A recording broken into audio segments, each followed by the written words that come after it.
Hello everyone, welcome back to my channel. तर आज मी नवीन पदार्थ बनवणार आहे. आज मी बनवणार आहे बॉम्बे लोणी.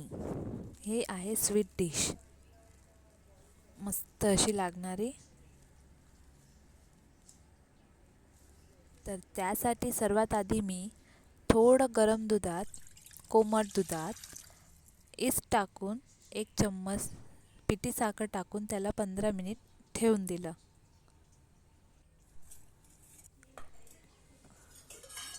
15 मिनिटानंतर बघू शकता ते दूध आपलं छान ॲक्टिवेट झालेलं आहे. आता या ॲक्टिवेट झालेल्या दुधात आपण 1 वाटी मैदा टाकू व त्याला छान फिरवून घेऊ. ते छान फिरवायचं स्मूथली.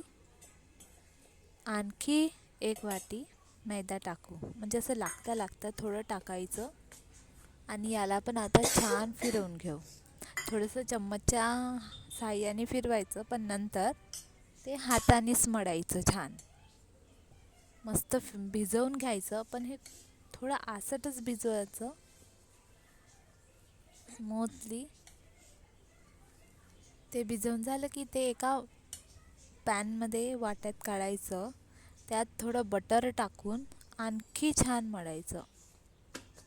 10 ते 15 मिनिट तर त्याला छान मळाच लागते, त्याच्याने आणखी छान बनते आणि ते फुगते खूप छान. हे मळून झालं की याला आपण एका भांड्यात 1 ते 1.5 तास फॉर्मॅट व्हायसाठी ठेवून द्यायचं. आणि 1 ते 1.5 तासानंतर तुम्ही बघू शकता किती मस्त फुगलं. आता याला एका बॉलमध्ये काढून याचे छान छोटे छोटे गोळे करू. तुम्ही मोठे करू शकता किंवा छोटे करू शकता. मी तर छोटेच केले. आणि याला 15 मिनिटे झाकून ठेवायचं छान कपड्याने.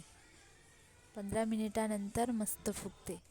आता याला बटर पेपर सोबतच तळायचं.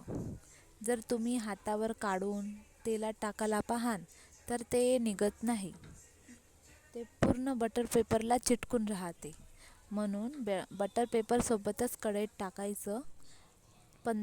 5 मिनिट होऊ द्यायचं, मग तो पेपर आपोआप निघून जाते. बघू शकता मस्त असा सोनेरी कलर आलेला आहे. असे सर्व तळून घ्यायचे. बघा तो पेपर मग आपोआप निघते. तळून झालं की मग याला छान पिठी साखर लावायची वरतून. सर्व बॉम्बे लोणीला याचं नाव खूप कठीण आहे, पटकन येत नाही, पण प्रयत्न केला बनवायचा. आता याला आपण मधात काप करायचे, म्हणजे असं छिद्र करायचं. चम्मचनी, चाकूनी, कशाने पण करू शकता. का म्हटलं ग? आणि मग छान चॉकलेट क्रीम प्लास्टिक बॅगमध्ये टाकायची आणि ते मग या बॉम्बे लोणीच्या आतमध्ये छान सोडायची. मस्त प्रत्येक याचं सोडून झालं तर तयार आहे आपली बॉम्बे लोणी. नाव चुकलं असेल तर सॉरी. बघू शकता मस्त असं तयार आहे. जर व्हिडिओ आवडला असेल तर प्लीज सबस्क्राईब करा.